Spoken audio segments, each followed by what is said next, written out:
And they also had handed out these little blue cards to everyone who was there. And it was basically a list of sins that you should take to confession. And I'm 27 or whatever, and I haven't been to confession since fourth grade. And I'm reading this list and I'm like, oh my gosh, this is bad. This is like really bad. So I go get in line and I sit down and I start reading this list. Like everything that's on this list, I read to the priest, and my shame is very much overtaking me. And I always cry when I tell this story. I'm going to try not to do it on the internet, though. I'm saying all these things. I'm basically reading this entire list because I'm in my late 20s and haven't considered any of this, and I just felt so low. I felt so disappointed in myself. This is the part that makes me cry.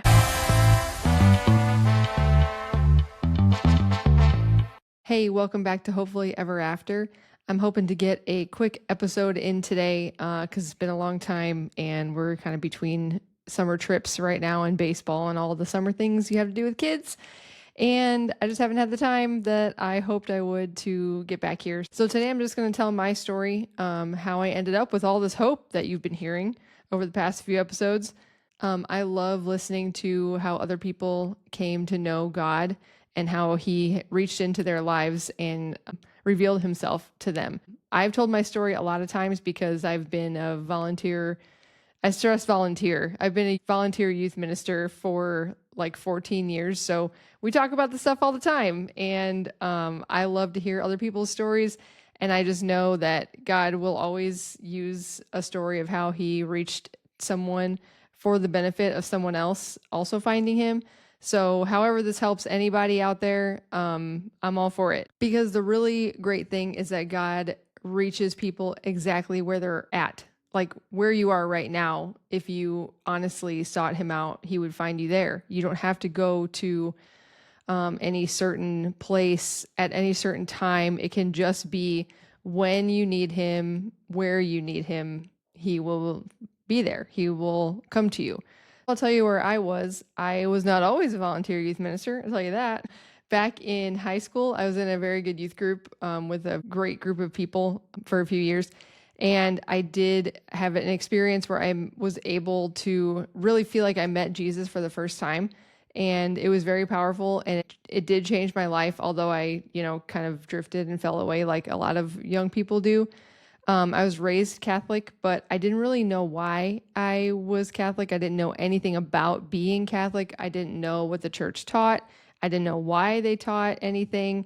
And the thing about being raised Catholic in 2026 is that you can't really blame anybody for how you grew up in the church because we're multiple generations into bad catechesis and into like parents can't really give kids what they don't have. Parents are supposed to be the primary catechists for their kids.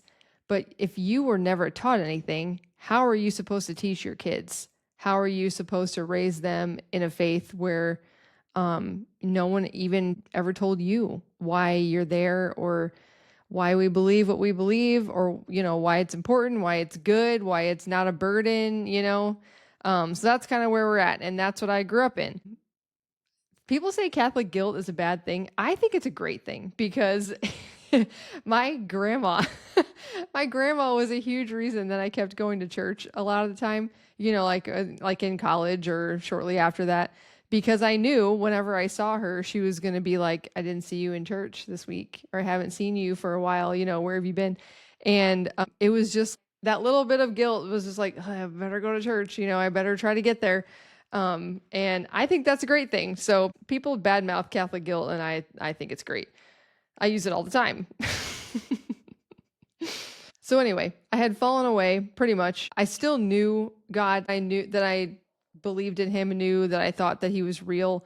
Didn't really know how to relate to him in my day-to-day life other than trying to be a good person, but also doing what I wanted to do. If that makes sense. So, I call it in my 20s that when I was living for Cassie, I was doing Cassie things. What I was doing all the things Cassie liked to do without much thought about, is this really wrong or is it fine? Like, it's probably fine, like I'm a nice person. I go to church sometimes. I haven't murdered anyone. Like that was kind of my fleeting thoughts on my religion at that time. And then I got married in the church at 25, and my husband is Catholic too. So that was not, there was no struggle or anything there of like, oh, which church are we going to go to or what, that part was easy. So we got married, and I remember I was 27. We had no kids yet, and my mom, I'm the firstborn daughter of my family, so I call it oldest child guilt syndrome.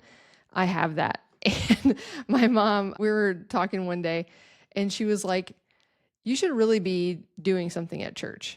And I was like, should I?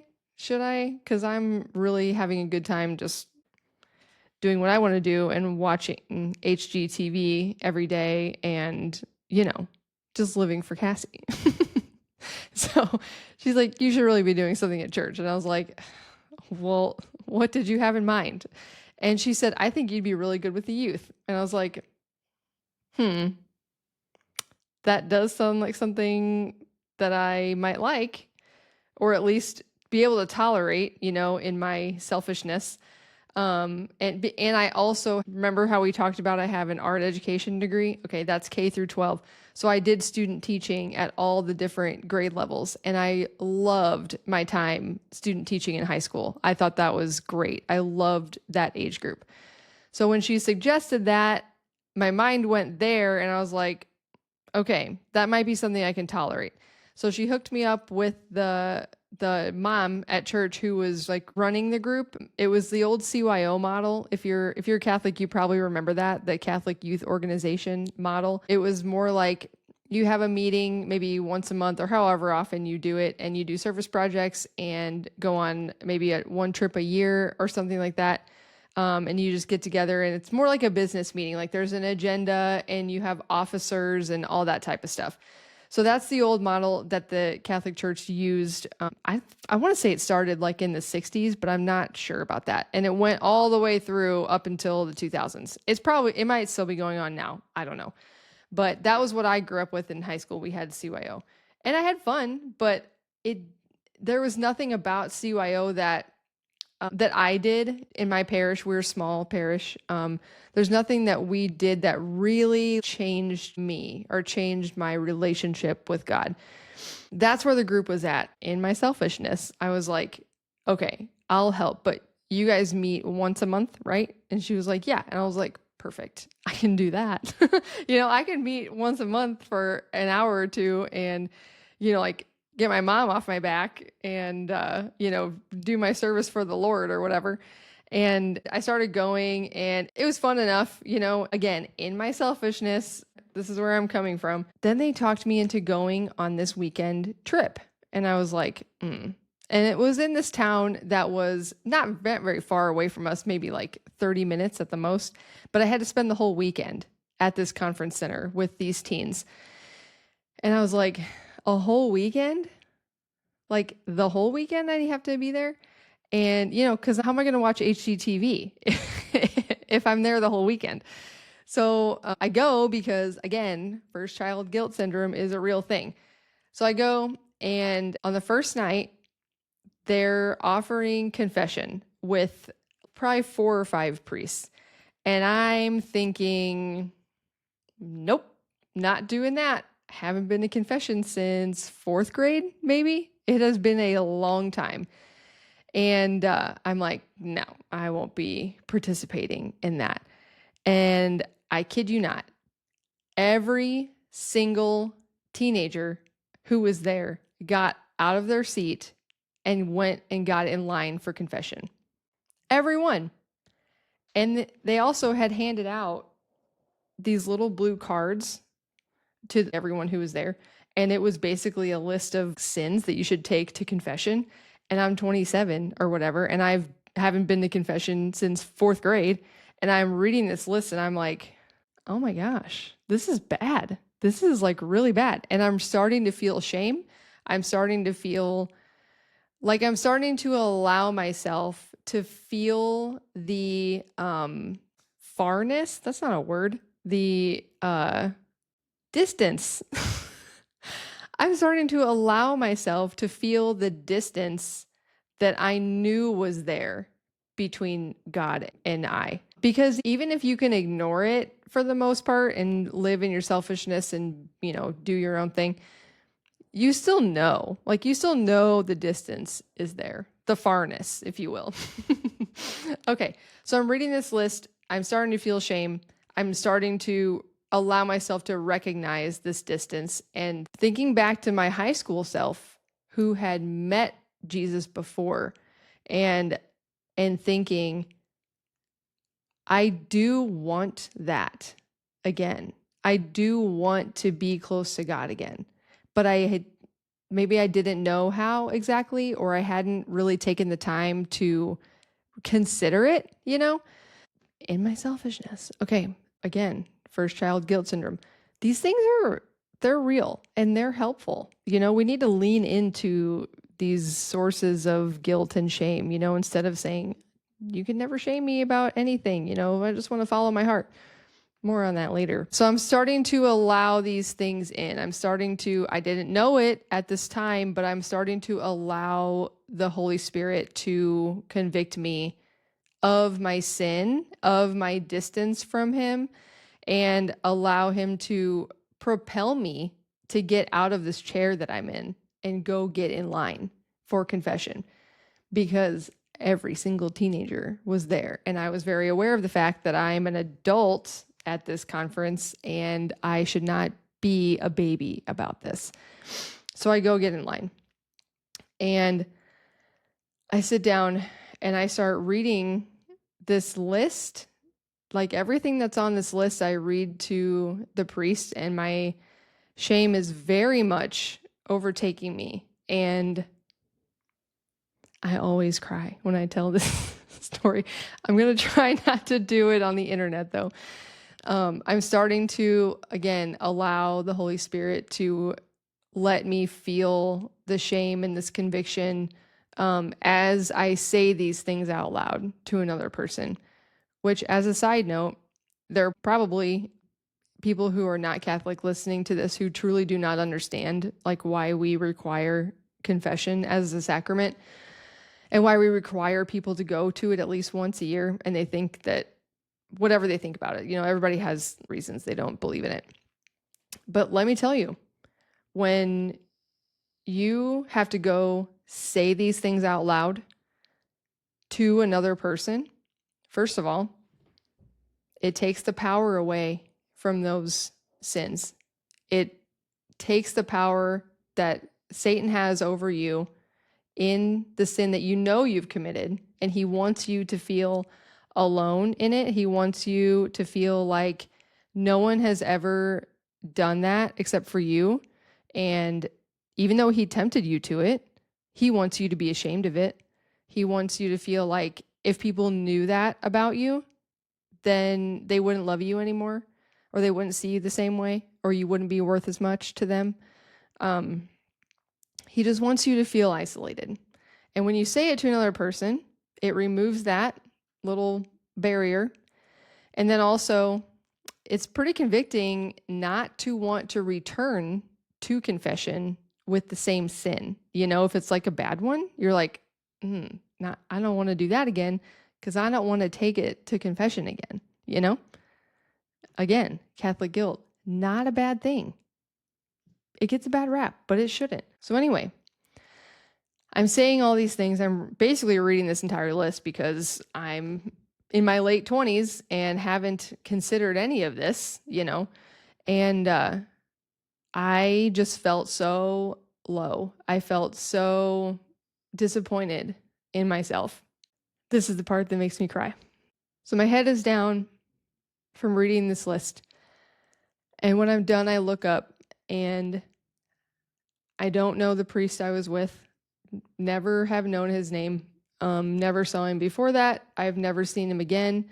But I'll never forget his eyes, because I've never seen mercy in another person's eyes like I saw that night in confession. And all he said was, "You did all that, huh?"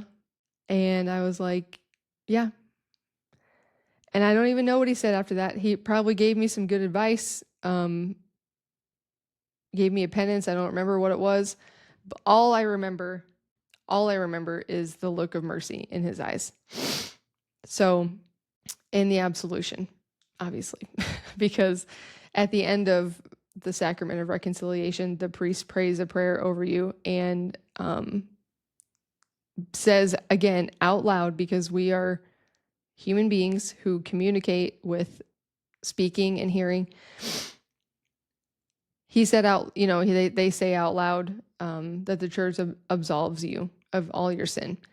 And hearing that was just the most relief and the most grace that I had felt in a very, very long time. So, that was the first night of the conference. That was the first night, and I was rocked by that. And then we went on to, these conferences they're a combination of prayer, fun activities, chances to connect with your teens, all these things. And my next memory of it is when we did adoration. I was so ignorant of what the church taught about the Eucharist that I didn't understand what was going on in adoration. And for people who don't know either, we believe that Jesus is present, fully present, body, blood, soul, and divinity in the host, in the bread, and in the wine that we receive at communion at a Catholic Mass. So when we have adoration, one of the consecrated hosts that has become the body of Jesus is put into some type of like beautiful, we call it a monstrance. It's usually shaped like a sun. It's always like gold. The monstrance is in the middle, and it has a big handle for the priest to hold on to it as he processes it around, and for it to sit on the altar. And we just sit there with Jesus and pray and just be there with him. So I didn't even know what was happening. And I had to like use context clues around the room to figure it out. And once I did figure it out, then I was like, oh, okay, I get it now. I get, this is Jesus. We're praying. So I start praying. And I'm praying hard for like things and people that I hadn't thought about in a long time, and after that was like another layer of recognizing how far away I was from Jesus, and recognizing also that I'm supposed to be an adult leading these teens, and I don't know anything. I don't know what I'm doing at all. So I don't like that. That has my wheels spinning too. So the weekend ends, and I kid you not, I was so afraid of what was happening in me that I left the building. Like when it was over, everybody was leaving. I had driven myself, and I ran to my car because I was like, I got to get home. I got to get back to my life. I got to get back to my old life. I'm married, and we have a life. And my husband didn't marry the new me that was coming home from this conference. He married the old me, which, not entirely different, but you know what I'm saying? Now I'm going to have to like explain these things, and I'm going to have to be super vulnerable, and that's not even, I haven't even like processed really what has happened. So anyway, that's the story of how God met me right where I was at. He worked through my experiences that I had had already with high school age teenagers. He worked through my mom and my birth order and just was able to bring my mind back to experiences I had had with him, in my younger days, and worked through my heart and what I needed to hear from him in that moment to recognize that I was far away and that I didn't want to be anymore. So since then, my life is completely different. If you watch The Chosen, which you should, it's amazing. If you watch The Chosen, I love Mary Magdalene's scene when Jesus meets her in that bar, and it's just weird to talk about a bar that 2,000 years ago, but I guess that's what it was. When he meets her in the bar, and he drives out her demons, and he calls her by name and says, "You are mine." And I love that scene because I can recognize that. I can go back to that first confession that changed everything for me, because it's the same thing. There's also another scene in The Chosen where Mary Magdalene leaves and she goes back to her old life for a few days. And when she comes back, she basically goes to confession with Jesus himself, which is exactly what we believe is happening when you go into the confessional, is that the priest is there. We call it in persona Christi, which just means in the person of Christ. They are there in the confessional representing Christ with you. He's the one that's there. It's not the priest. He's there through their vessel by means of their authority given to them by the bishop, by the church. I know a lot of people don't believe in that, and we don't have to fight about it in the comments or anything. But I mean, feel free, but I'm not going to fight with anybody about it. But that is my experience.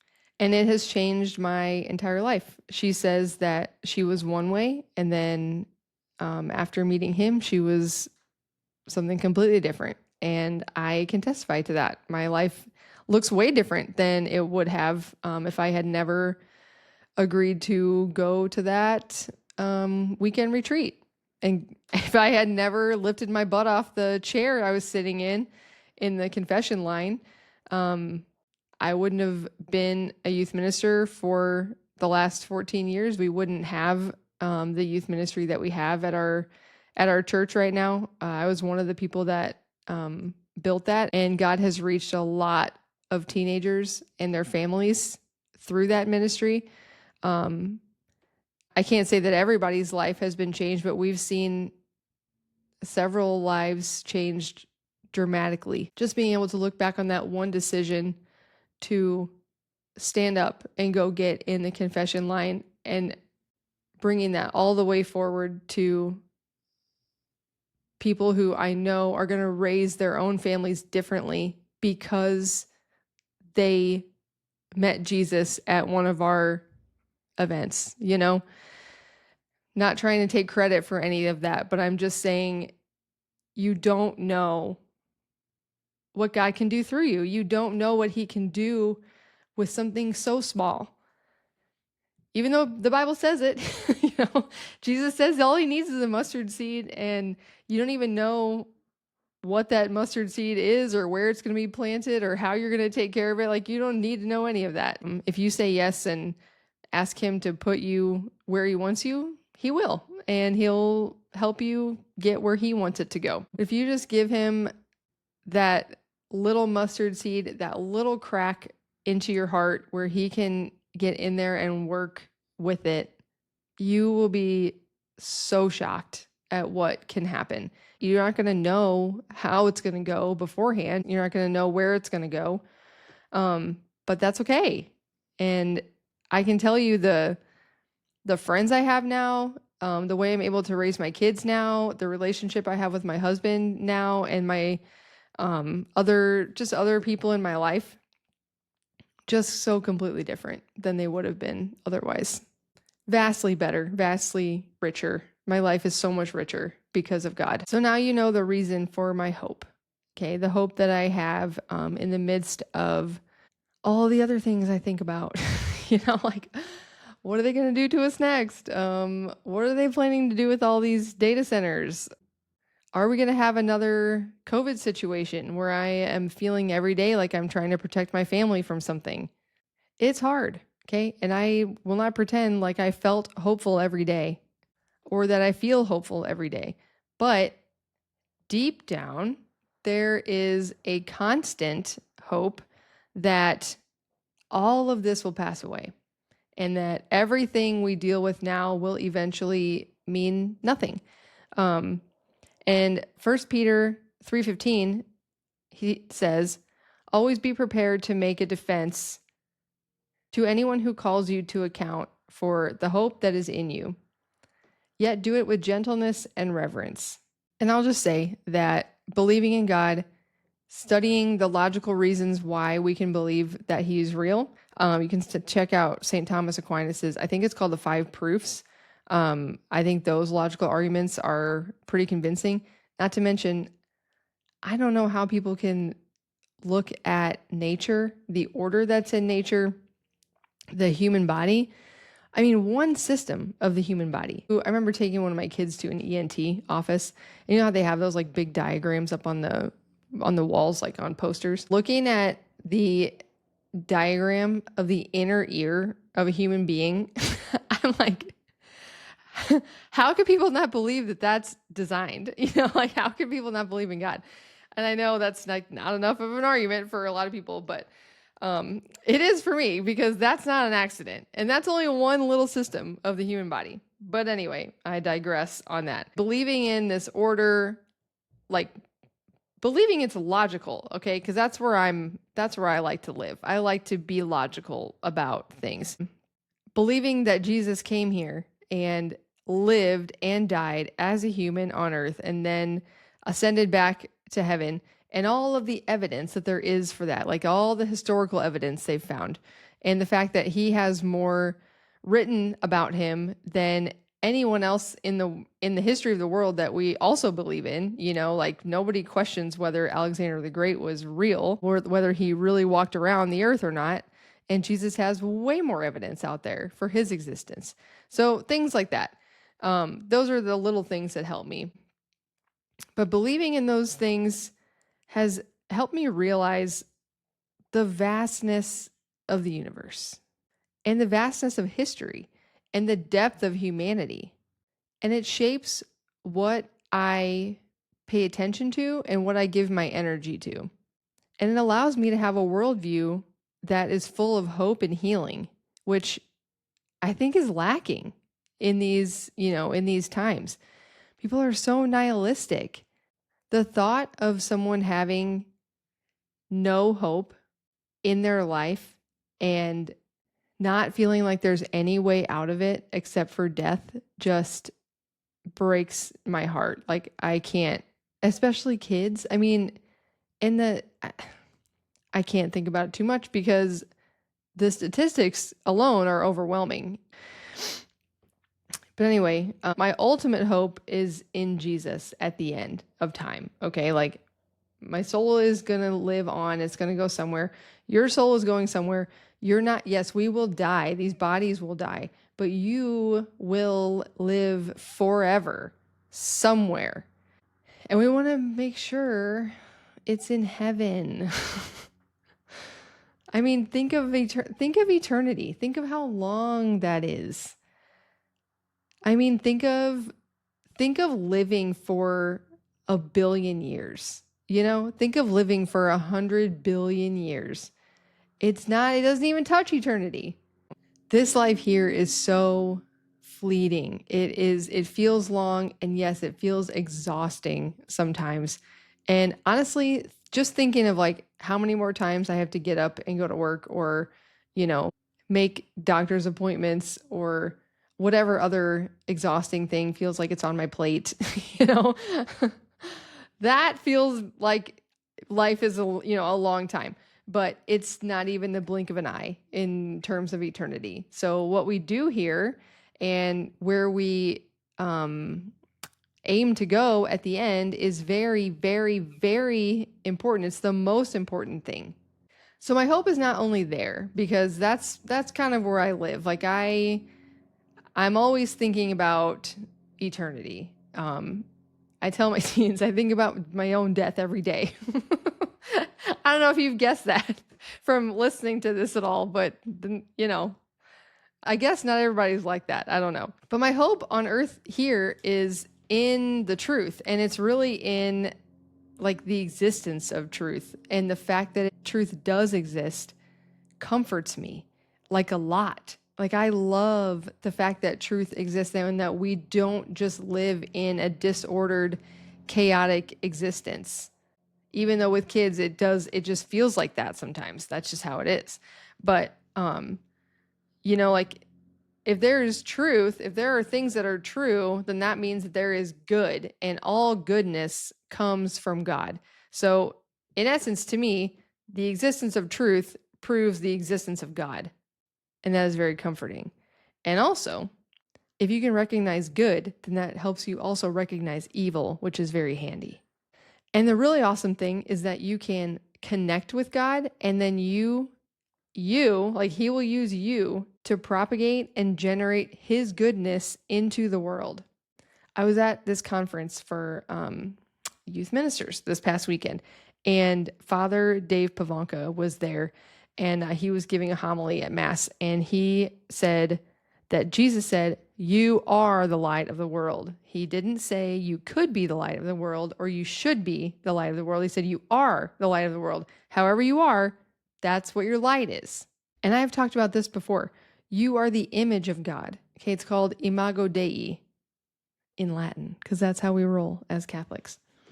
But the world needs what we have and it needs what we are. And I take that to heart because I have gotten so much out of listening to just regular people on the internet, like way more than I've ever gotten from any sort of official, source.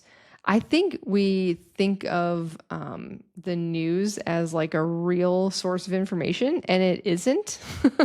And I just have had a real awakening to the fact that just listening, like finding regular people online that you relate to, that have your same values, and that are willing to be vulnerable, can teach so much more than things that you can find from official sources. So that's kind of why I'm here telling this story, is that even if it helps one person, affirms them in their own conversion or helps them realize like they are far from God right now and they don't really like it, but they don't really know what to do about it. Like maybe it'll be a little bit of a guiding light, right? Light of the world. That's where we're at.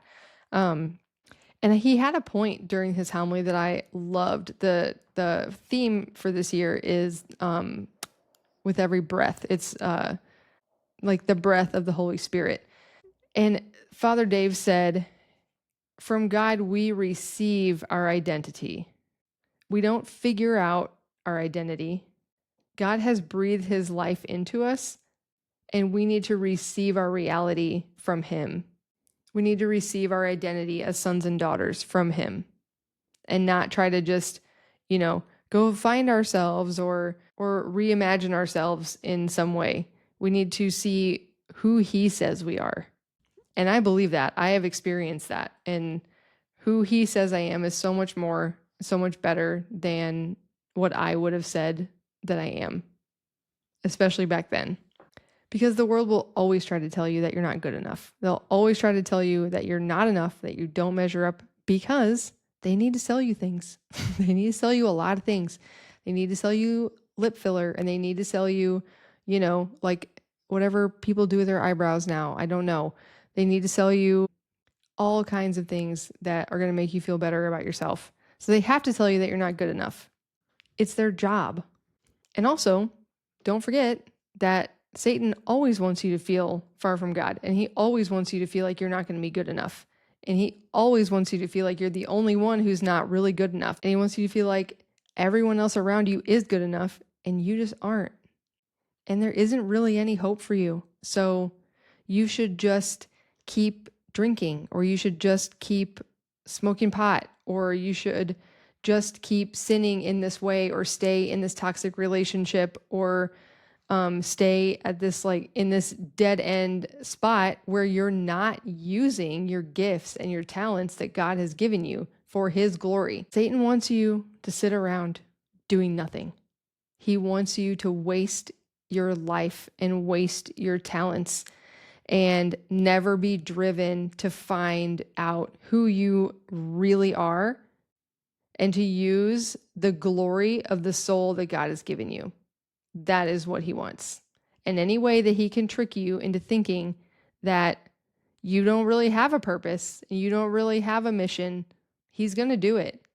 And too many people are falling for it because we get in this cycle of like self-help and self-care, and that self, that's selfishness, but it's hard for us to see that because yes, it is true. You have to have some level of, physical and mental health to be able to pour into other people and to do a mission that you've been sent on. However, focusing all of your energy in your entire life on taking care of yourself is not healthy either. Pouring into people and being able to be vulnerable with people and build those relationships in Christ and have those relationships in your life be the closest ones and the most vulnerable and honest ones is such a gift.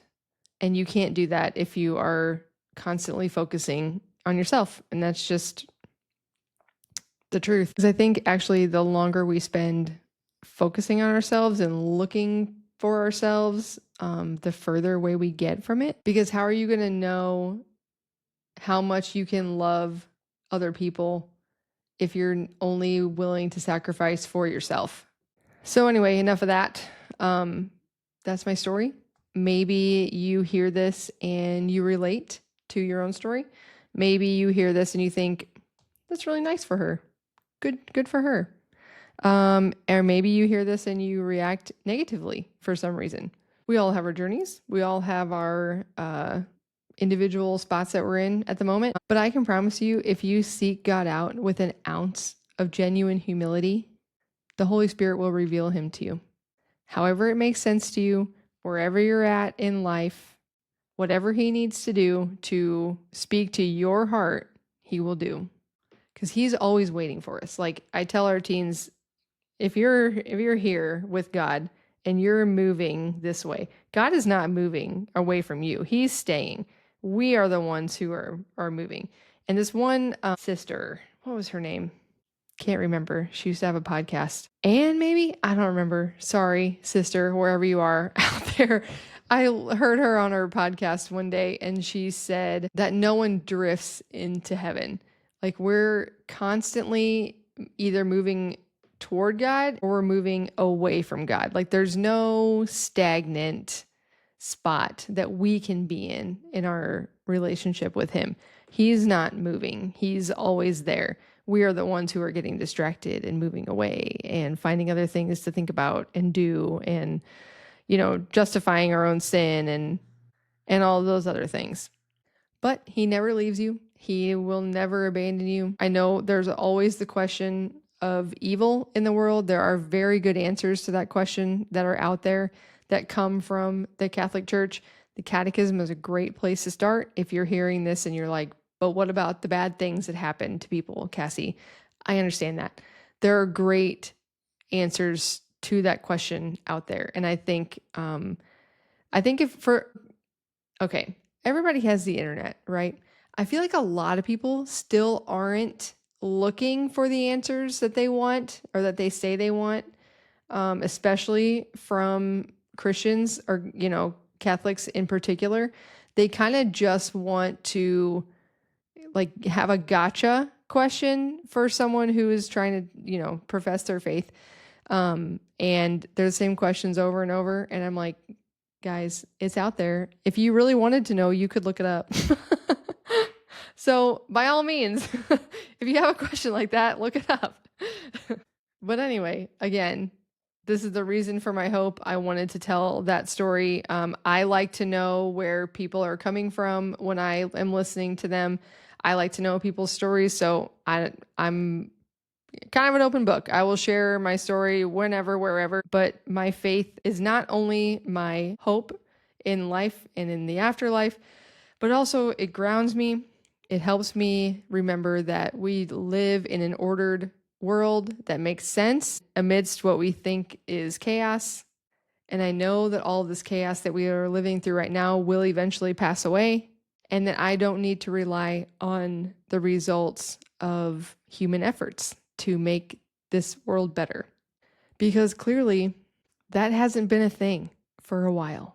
So I will just continue to stay close to God, to ask Him to put me where He wants me, and try to do His will every day and see where it leads me and see where it leads my family. I hope that helps somebody, and I'll see you guys soon.